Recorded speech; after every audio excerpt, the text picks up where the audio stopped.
бетті табиғи жолмен ағартуға болады, бірақ бұл біртіндеп жүзеге асады. Сабыр мен тұрақтылық керек. Міне, үй жағдайында бет терісін ағартатын табиғи тәсілдер. Біріншісі, айран мен бал маскасы.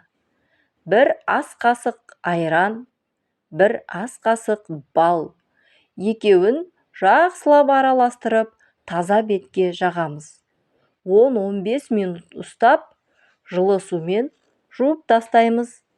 Нәтижесінде теріні ағартады, жұмсартады, дақтарды азайтады. Ал екінші маскамыз лимон шырыны мен бал. 1 шай қасық лимон шырынына 1 ас қасық балды араластырып, оны бетімізге 10 минутқа жағып қоямыз. Ескерту: 10 минуттан ұзақ ұстауға болмайды. Және лимон қышқыл болғандықтан күнге шығардан алдын немесе кешке жатар уақытта жаққан дұрыс. Бұл масканы жиі қолдануға болмайды. Аптасына 1 рет немесе 2 рет қана қолданған жеткілікті. Мінекей, 3-ші маскаға да жетіп келдік. 3-ші маскамыз қияр маскасы. Қиярды үккіштен өткізіп, сөлін сығып аламыз.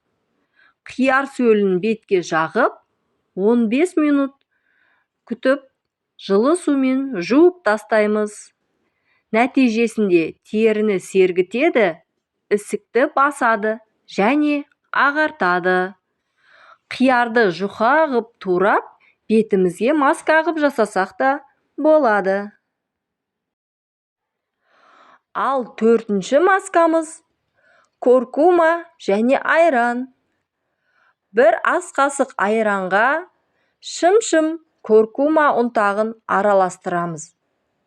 Қоспаны бетке жағып, 10-15 минуттай ұстаймыз. Артынан жылы сумен жуып тастаймыз.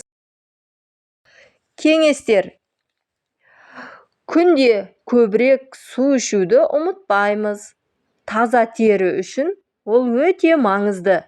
Және де бетке күннен қорғайтын крем жағуды ұмытпаймыз.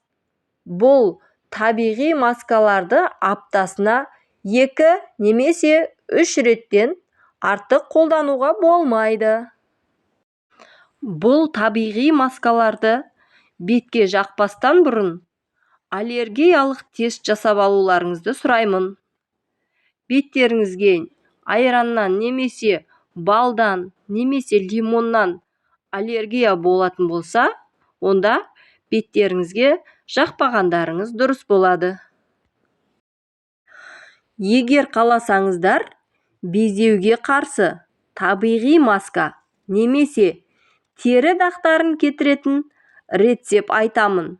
Ол үшін комментарий, пікірлер бөліміне керек немесе немесе бір сөздермен қолдау білдіріп кетсеңіздер, мен сіздерге керекті ақпараттарды айтатын боламын.